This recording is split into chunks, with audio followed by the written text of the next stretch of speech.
Labadiena! Dėl netikėtai ištikusio miokardo infarkto netekome ekonomisto Juliaus Veselkos. Šios ligos neišvengė ir legendinis krepšininkas Arvydas Sabonis. Lietuvoje nuo širdies ir kraujagyslių ligų miršta kas antras žmogus. Panašios tendencijos ir visame pasaulyje. O cholesterolis kemšantis kraujagyslės yra iššūkis viso pasaulio medikams. Apie brangiausią žmogaus organą širdį šiandien kalbėsime su šeimos gydytoja Jūrate Karpoviene. Gerbiama gydytoja, širdies ir kraujagyslių ligos nusineša daugiausiai gyvybių. Sakykite, kodėl jos tokios yra dažnos Lietuvoje ir ko gero visame pasaulyje? Pati didžiausia problema yra tame, kad mes daugelis žmonių suvokiame, kad reikia rūpinti savo sveikatą per vėlai.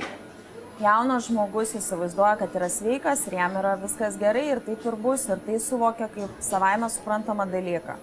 Nors tikrai reikia pradėti rūpinti savo sveikatą ankstyvame amžiuje, tėvai turi mokinti vaikus tai daryti, suteikti tam sąlygas ir tikrai kiekvienas subrendęs, suaugęs žmogus tikrai gali tai daryti pats ir labai stipriai įtakoti širdies ir kraujagyslių ligų atsiradimą. Žinoma, yra tam tikri veiksniai, kurių mes negalime įtakoti, bet didžiąją dalį žmogus pats gali keisti savo gyvenimo įpročius, tam tikrus dalykus ir tikrai sumažinti širdies ir kraujagyslių ligų atsiradimo riziką būtent savo pačiam. Jūs norit pasakyti, kad širdies ir kraujagyslio ligas, infarktus, insultus sukelia netinkamas gyvenimo būdas? Nesakyčiau, kad vienareikšmiškai sukelia, bet tikrai labai stipriai įtakoja. Sakykit, kokie tie veiksniai patys pavojingiausi, kurie sukelia insultą, infarktą ir apie kuriuos jūs čia bandėte užsiminti? Patys sudėtingiausi ir didžiausią įtaką turintis tai yra mūsų neteisingos mitybos supratimas apie tai, kad geras maistas tai yra riebus maistas. Labai didelė problema yra didelis angliavandenių kiekio vartojimas ir šitos metabolinės vadinamosios, tai yra medžiagų apykaitos problemos, mes jas patys labai stipriai galime įtakoti. Tai yra teisingai maitinantis, galime sumažinti šių visų riebalų ir angliavandenių kiekį, papildomą perteklinį kiekį savo organizme. Bet juk sako, kad seneliai, proseneliai valgė lietuviškus rūkytus lašinius ir jų širdies ligos taip nekankino kaip dabar mūsų. Kaip čia taip yra dabar? O taip yra dėl to, kad seneliai mūsų ir močiutės, jie kiek suvalgydavo, tiek jie ir išdirbdavo laukuose. Dabar mes suvalgome per daug kalorijų, per daug gauname tų visų maisto medžiagų, kurios paskui ir nesunaudojamos per dieną, jos kaupiasi tam tikrose vietose, tam tikrose organuose, blogųjų medžiagų pavidalu. Ir kai yra visko, kaip sakoma, kas per daug tas nesveikas, žinoma, ir reikia ir angliavandenių, ir riebalų, ir baltymų, bet kuriuo atveju. Bet jeigu mes nieko neveikiame tą dieną, arba tai nėra visiškai jokios fizinės veiklos, vis tiek mes turėtume pagalvoti, kad gal tada mums reikėtų ir mažiau suvalgyti, ir mažesnį kiekį, ir mažiau energijos gauti, nes mes tiesiog jos neišnaudosime. Jeigu planuojame lietingą dieną praleisti prie židinio su knyga, suvalgykime mažiau, nieks nesikaups, viskas bus sunaudojama organizmo reakcijoms pagrindiniams užtikrinti ir mes jausimės gerai ir mažiau ir antsvorio bus ir mažesni cholesterolių kiekiai ir cukraus kiekis kraujyje, gliukozės kiekis. Tada mažesnė tikimybė, kad bus padidėjęs. Jeigu planuojame aktyviai sportuoti, taip tuo metu tada reikia daugiau kalorijų, daugiau maisto. Iš tikrųjų, mūsų garsusis krepšininkas, bene garsiausias pasaulyje Lietuvos krepšininkas Arvydas Sabonis neišvengė miokardo infarkto. Jūs minėjote, kad savo sveikatą reikia rūpintis nuo pat mažumės, ar ne, nuo pat jaunų dienų, mokinti vaikus, tikrintis ko gero nuo šitų pavojingiausių ligų, bet juk krepšininkai yra tikrinami nuolat, prižiūrimi sporto medicinos gydytojų ir jiems atliekama daugybė tyrimų. Kaip čia taip, kad net ir patį garsiausią krepšininką ištiko miokardo infarktas? Ar šios ligos yra tokios klastingos ir nepastebimos? Tai čia vienas iš tų pavyzdžių, kur būtent vienas dalykas, kaip ir minėjau, yra tam tikri rizikos veiksniai, kurie yra nulemti genetiškai, tai yra amžius, tai yra lytis, vyrams dažniau pasitaiko šitos problemos. Ir kitas dalykas, taip, mes nesitikrindami gal, nors ir kaip minėtas jūsų krepšininkas, jisai tikrai buvo tikrinamas, bet yra tam tikri pokyčiai, prasideda molekulinėme lygyje, labai nežymus ir tikrai labai sunku juos pastebėti. Ir kas yra liūdniausia turbūt paprastam žmogui, kad nėra vieno stebuklingo tyrimo, kuris pasakytų kelių metų ar kokia liga susirgsime. Todėl vėlgi rūpinantis savo sveikatą, periodiškai tikrinantis sveikatą, periodiškai perplanuojant savo gyvenseną, gal kažką dar truputėlį pakeičiant, nors ir jau atliekant viską teisingai ir vertinant būtent savo šeimos, pagal savo šeimos istoriją, širdies kraujagyslių ligų riziką, galima tas ligas nutolinti arba išvengti tų baisiųjų komplikacijų. Ir labai džiaugiamės, kad Arvydui Saboniui baigėsi viskas gerai ir kuo gražiausiai toliau dalyvauja savo kasdieniai veikloj, toliau dirba ir viskas yra gerai. Tai vienas iš tų dalykų tikriausiai dėl to ir buvo, kad buvo nuolat tikrinama ir nuolat rūpinamasi ta sveikata. Genetinių faktorių mes niekaip negalime įtakoti to pačio senėjimo. Vis tiek amžius eina į priekį. Bet jeigu mes bandysime keisti savo gyvenseną, laikytis sveikos mitybos principų, sportuoti, vengti streso, gerai su šypsena eiti, patenkinti į darbą ir džiaugtis tuo, ką mes darome, tada mes bent jau sumažinsime tų galimai kitų veiksnių poveikį. Nes kuo daugiau veiksnių, tuo greičiau vystosi šitos ligos, tuo didesnė tikimybė mirtinoms komplikacijoms. Ir šitas kraujagyslių liga iš principo tai nėra, kad būtinai turi įvykti insultas ar infarktas. Tai jau yra komplikacija, tai yra pasiekmė, kur būna, įvyksta, nors ir viską darant, bet mes galim kiekvienas už save pasistengti to kažkaip tai išvengti. Sakykite, jeigu žmogus vartoja nemažai alkoholio, rūko, nesportuoja, ir maitinasi greito maisto restoranuose ir taip toliau, šitie dalykai sukels greitą insultą ar infarktą ir jau gal net 25 metų turim pavyzdžių. Šitie dalykai, žinoma, viską labai greitai spartina. Nes ir tabakas, ir alkoholis, ir sėslus gyvenimas eina tiesiog link to, link šitų problemų, link šitų ligų, link insultų, link infarktų. Vienas pacientas man po insulto taip ir buvo, kad jisai labai gražiai ir pasakė, matot, aš nieko nedariau per savo gyvenimą, kad aš to išvengčiau.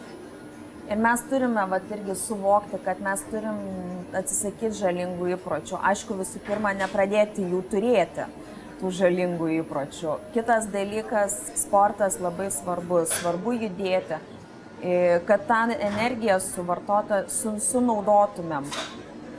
Bet nebūtinai labai aktyviai ten pasivaikščiojimas, dviratis, tai gali būti tokios paprastos, kasdienis judesys, kuris tiesiog leidžia. Taip.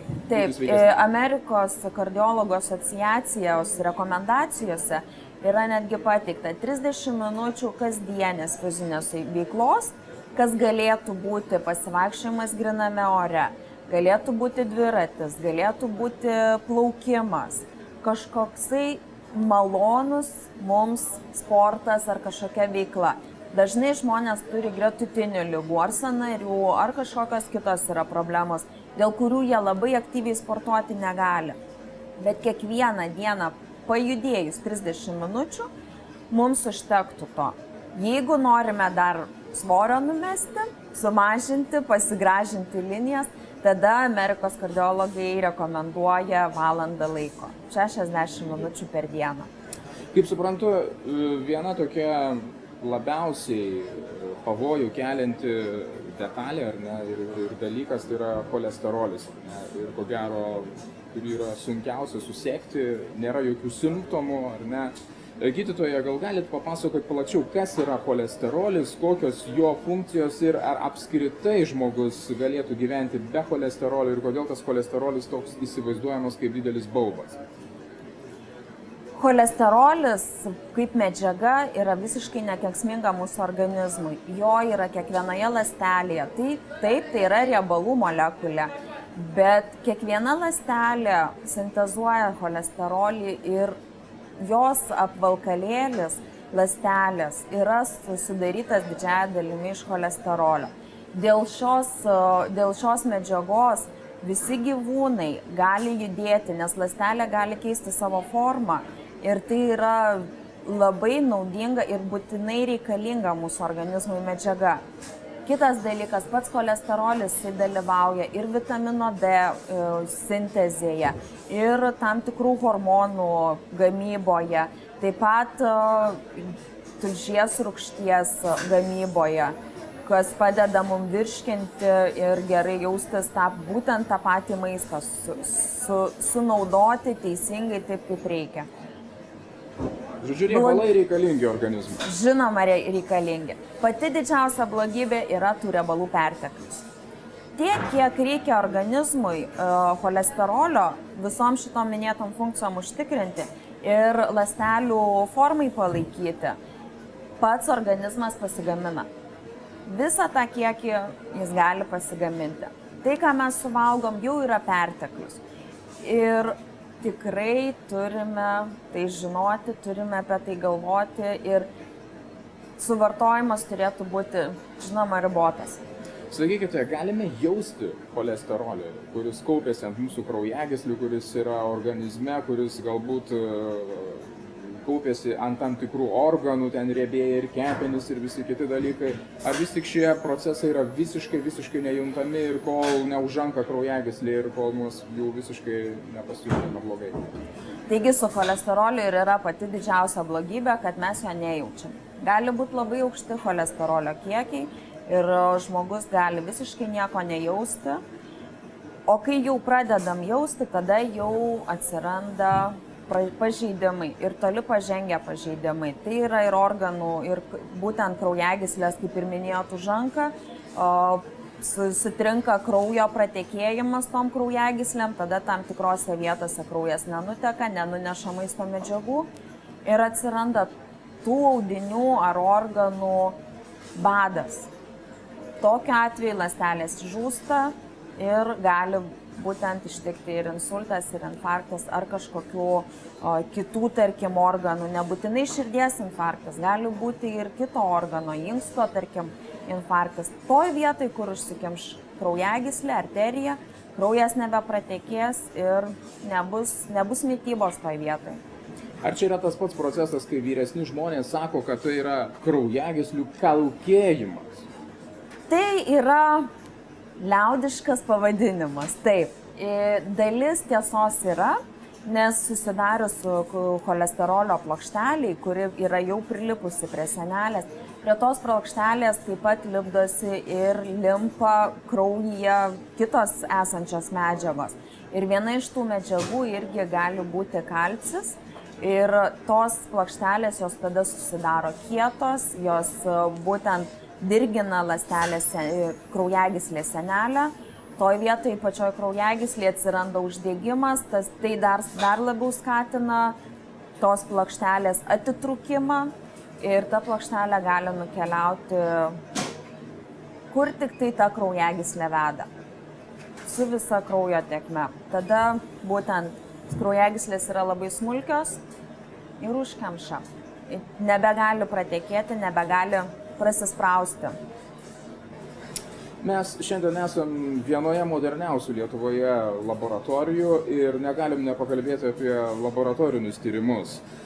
Sakykite, cholesterolio tyrimai yra ten įvairiausi ir bendrasis cholesterolis, apie kurį ko gero visi žino tiek radio klausytojai, tiek televizijos žiūrovai, bet yra ir sudėtingesni tyrimai kaip lipidograma ir visi kiti.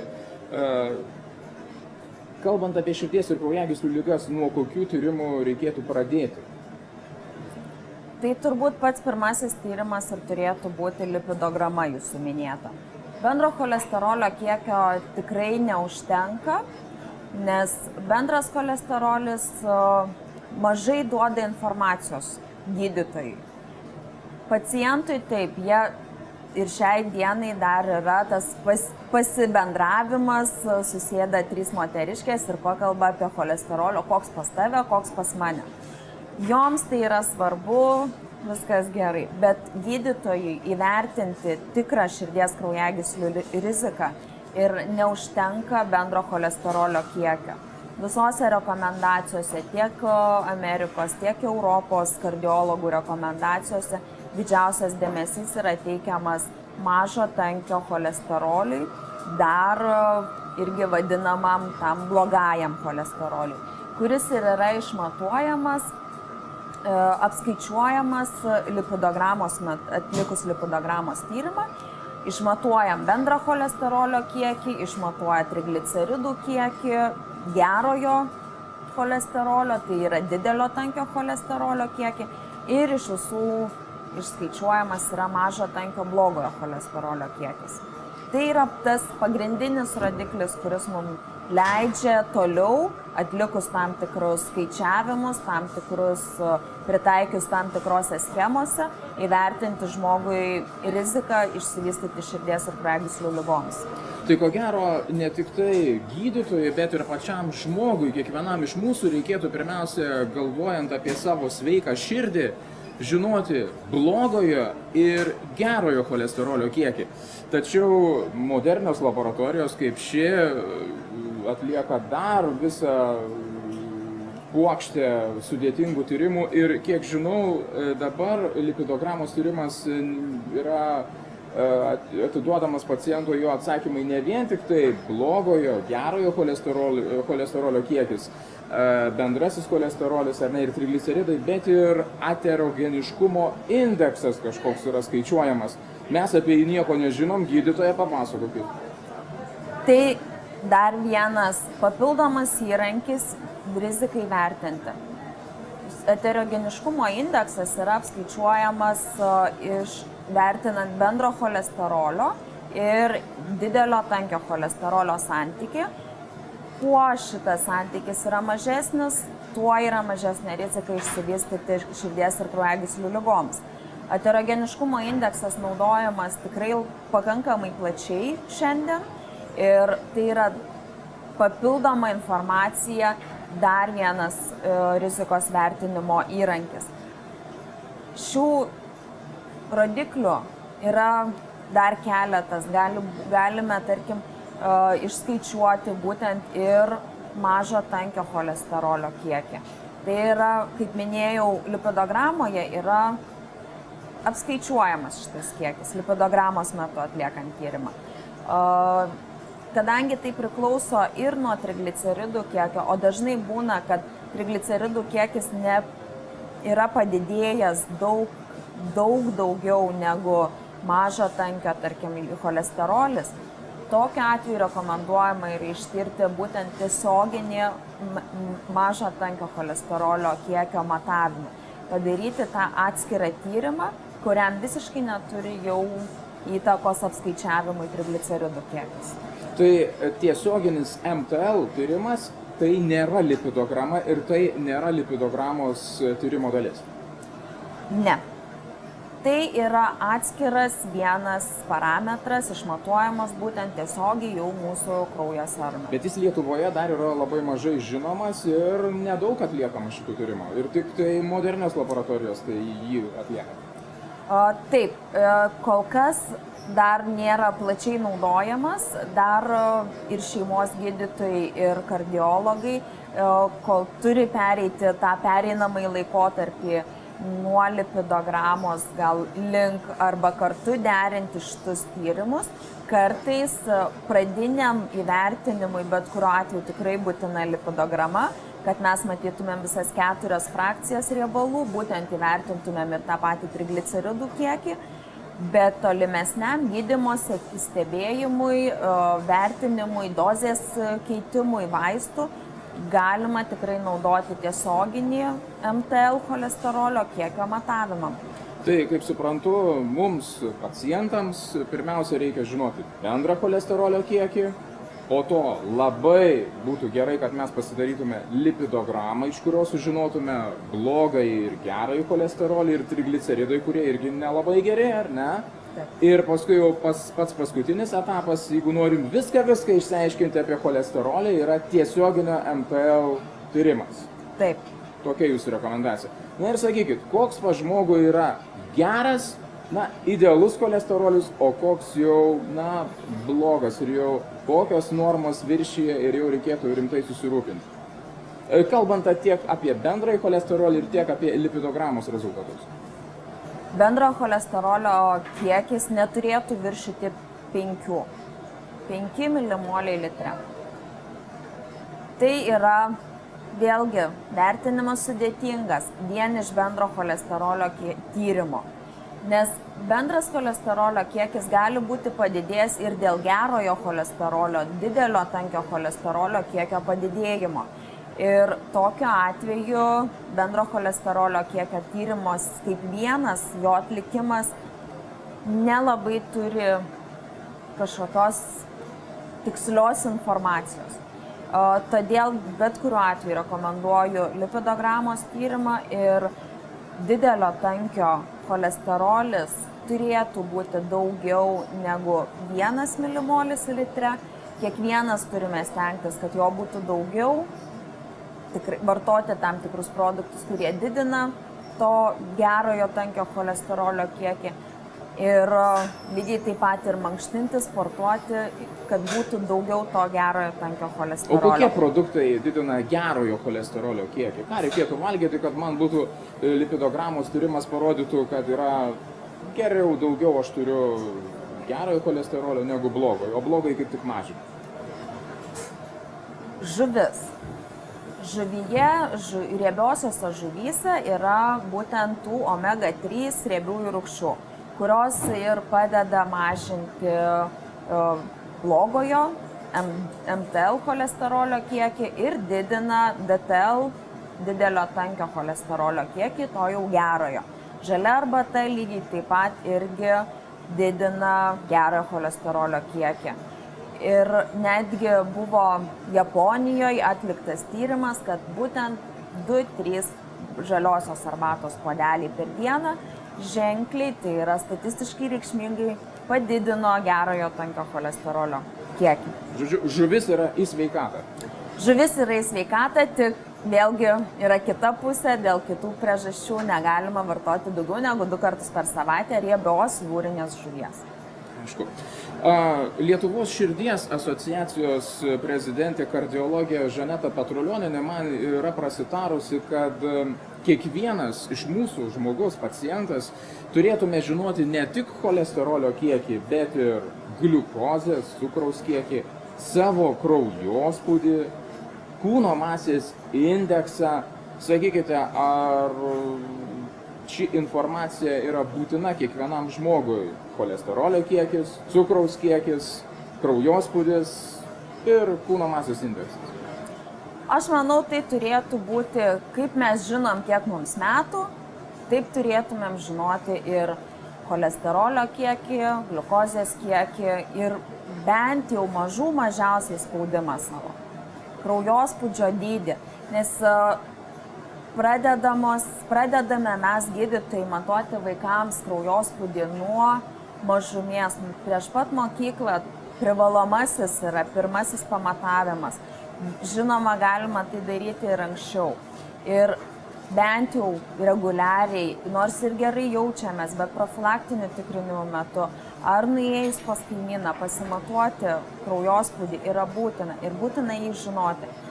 Tikrai būna tam tikrų užslėptų ligų, kurios nejaučiam jokių simptomų. Bet šeimoje, tarkim, yra kažkoksai genetinis paveldėjimas ir tie kraujospūdžiai eina padidėja. Atsiranda vis vienas kitas padidėjęs kraujospūdis šeimoje, pas vieną, pas kitą žmogų. Tokiu atveju tikrai būtina matuoti ir tikrai labai nustebino vieno tyrimo mūsų universitete, Lietuvos sveikatos mokslo universitete atliktas tyrimas. Lietuvos žmonių gyvensenos tyrimas, kurio metu buvo nustatyta, kad 20-24 metų žmonės iš visų apklaustųjų buvo net 30%, kurie nežinojo ir neteigė, kad jiems nebuvo niekada gyvenime atliktas gliukozės kiekio tyrimas. Beveik 50% jaunų žmonių 20-24 metų nežinojo savo cholesterolio kiekio. Ir teigia, kad šis tyrimas taip pat buvo neatliktas. Aišku, su kraujospūdžiu tai yra paprastesnis tyrimas ir galime atlikti tai ir namuose. Skaičiai yra truputėlį kitokie, tai yra iki 9% buvo niekada nematuotas kraujospūdis 20-24 metų amžiaus žmonių grupėje. Ir tai tikrai labai stebina, nes atrodytų, kaip taip gali būti, bet vis dėlto statistika, tyrimas kalba, kad situacija nėra tokia maloni ir nėra tokia džiuginanti. Sakykite, ką dar šiuolaikinės laboratorijos rekomenduoja pasimatuoti, kokius tyrimus atlikti be lipidogramos, be cholesterolio, be gliukozės kiekio kraujyje? Kokie yra dar sudėtingesni tyrimai, kurie galbūt įspėtų iš anksto apie padidėjusį cholesterolį arba vykstantį uždegimą kraujagyslėse ir tiesiog įspėtų ir leistų imtis priemonių, nes, jūs įsivaizduokite, dabar mūsų televiziją žiūri 60-mečiai, 50-mečiai, o gal net ir 70-mečiai. Jie jau gyvenimo būdo savo, ko gero, smarkiai nebepakeis ir jau tos besikaupusios problemos ar ne visą gyvenimą jos dabar gali išlysti bet kuriuo metu, bet galbūt yra tam tikri tyrimai, kurie jau įspėtų, kad pas tave tikrai užkalkėja kraujagyslės, ar ne, ir tikrai vyksta uždegiminis procesas ir galbūt galima jį kažkaip suvaldyti, ar vaistais, ar dar kažko. Ką jūs dar rekomenduotumėte atlikti prie šitų jau, cholesterolis yra vadinamas rutininis tyrimas, ar ne, bet prie šitų rutininių iš sudėtingesnių tyrimų? Labai naujas Lietuvoje tyrimas yra didelio jautrumo CRB. Visi beveik žinome CRB tyrimą, kuris rodo uždegimą organizme, atliekame sukarščiavus šitą tyrimą ir bando gydytojas tada nuspręsti, ar tai yra bakterinės kilmės infekcija ar virusinės, kokį gydymą reikia skirti. Šio uždegiminio rodiklio pritaikymas vėlgi klinikinių tyrimų įvairūs gydytojai, mokslininkai dirbo ir nustatė, kad galima ištirti ir kraujagyslių uždegimus būtent kaip rizikos veiksnys širdies kraujagyslių ligom atsirasti. Ir buvo sukurtas toksai tyrimas, kurį galime atlikti jau dabar ir Lietuvoje, didelio jautrumo CRB. Tai yra labai jautrus tyrimas, išmatuojami labai nedideli uždegimo baltymo kiekiai ir pagal jo matavimo rezultatus yra vertinama kraujagyslių uždegimo esama situacija. Ar dabar yra tas uždegimas? Yra tam tikros ribos, tai yra jeigu didelio jautrumo CRB yra mažiau negu 1, tada galime teikti, kad tai yra maža rizika. Jeigu didėja per laiką, jį reikėtų atlikti vėlgi reguliariai ir stebėti, jisai gali būti tiesiog tik didėjantis. Po truputėlį, bet mums jau tai yra ženklas, kad tas uždegimas vystosi toliau, jisai stiprėja ir vėlgi didėja širdies kraujagyslių ligų rizika. Jeigu cholesterolį, cukraus kiekį kraujyje, ar ne, lipidogramą galima pasimatuoti ir šitą tyrimą atlikti bet kurioje šeimos klinikoje, kaimo ambulatorijoje, ar ne. O didelio jautrumo CRB tyrimas, ko gero, tik didžiosiuose laboratorijose yra prieinamas, ar ne, ir čia jį galima gauti. Ar jau vis tik ir kai kurios šeimos klinikos jį naudoja? O šeimos klinikos, kurios bendradarbiauja būtent su didžiosiom laboratorijom, tikrai pasiūlo šitą tyrimą ir gali jau atlikti ir šeimos gydytojas paskirti šitą tyrimą. Kardiologai taip pat gali tikrai atlikti šitą tyrimą. Tai nėra labai slaptas tyrimas, kurį slepiam. Tai tikrai yra prieinama, gal ne kiekvienam šeimos gydytojo kabinete ar kiekvienoj mažesnėj klinikoje, bet tikrai kiekviename mieste, manau, galima surasti tam tikrą procedūrų kabinetą, kur bus atliekama. Ir galbūt ne visi dar žino apie šitą tyrimą ir mūsų dėka sužinos apie jį ir pasinaudosiu jo galimybėmis. Aš kalbėdamas apie širdies ir kraujagyslių ligas su šeimos gydytoja, negaliu nepaklausti tokio dalyko. Mes visur matom reklamas, ypač vaistinėse, ten reklamuojamas aspirinas kaip širdies ir kraujagyslių ligų prevencijos būdas. Aš suprantu, kad cholesterolio kiekio žinojimas, jeigu jis yra pakilęs, yra vartojami vaistai arba mažinamas jisai ir taip toliau. O dabar aspirinas, tai juk yra cheminiai vaistai, ar jis tikrai gali padėti, padeda, jį reikėtų vartoti, ar vis tik reikėtų tai laikyti reklaminiu triuku ir pirmiausiai įsiaiškinti priežastį, sužinoti, ar tikrai turim cholesterolį padidėjusi ir kitus dalykus. Ką jūs apie aspiriną galėtumėte pasakyti? Aspirinas tai yra toks vaistas, kuris tikrai neįtakoja nei cholesterolio kiekio, nei gliukozės kiekio kraujyje. Bet jeigu jau yra vyrui virš 40, jau įvertinus riziką, yra tam tikri veiksniai, kurie gali skatinti aterosklerozės vystymąsi, tai yra tų pačių plokštelių susidarimą. Ir tos plokštelė, kai susidaro kraujagyslėje, joje prie tos plokštelės kimba ir kitos ląstelės, ne tik cholesterolis, ne tik gliukozė ar kažkokiam baltymai, bet gali prilipti ir tas pats trombocitas.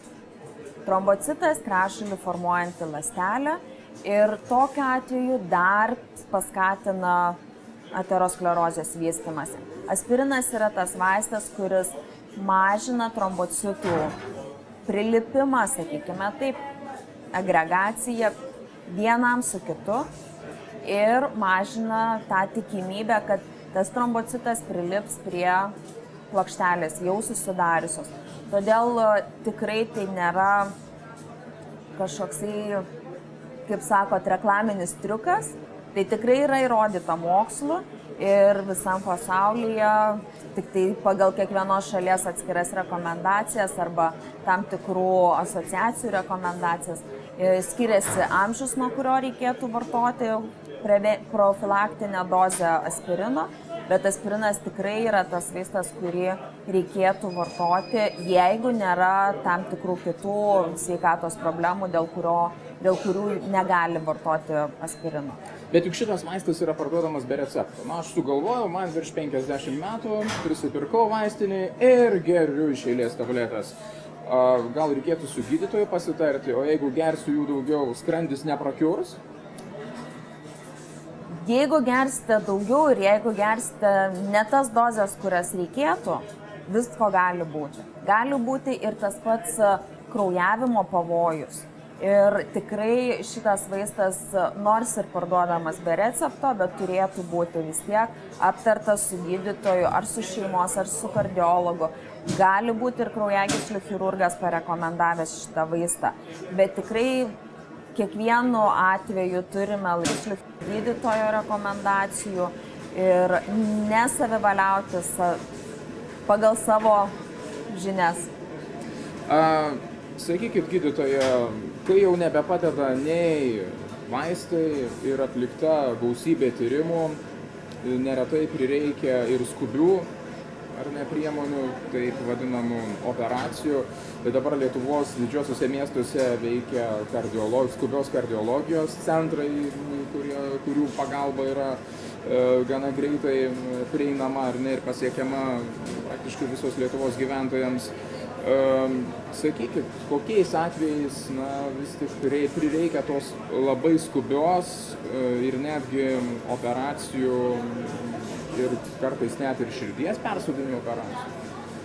Tais atvejais, kai būtent užsikišo kraujagyslė, visiškai uždarytas spindis ir visiškai neprateka kraujas, tokiais atvejais tikrai yra būtina labai skubi pagalba ir turim stebuklingąją auksinę valandą, per kurią reikia kreiptis.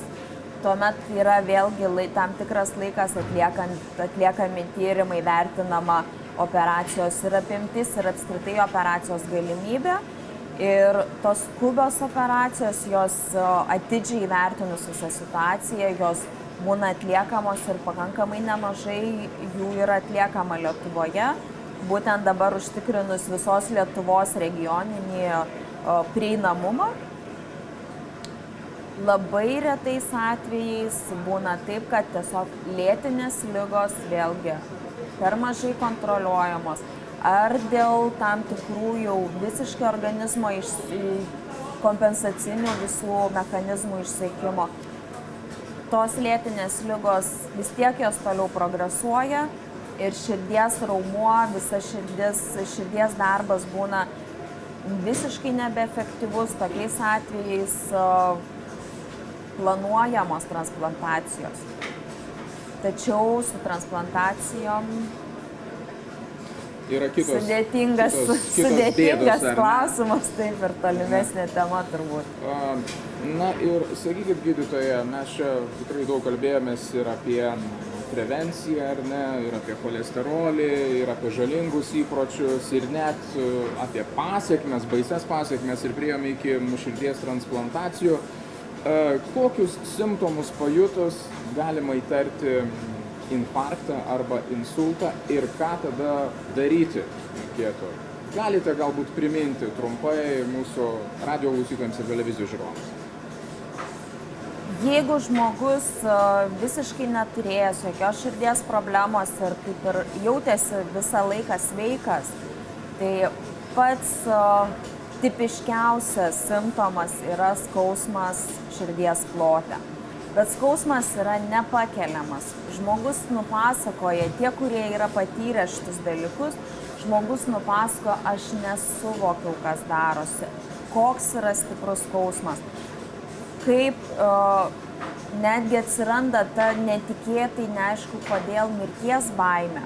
Žmogus pradeda dusti, žmogaus kvėpavimas sutrinka ir labai svarbus simptomas yra būtent oro trūkumas kartu su skausmu.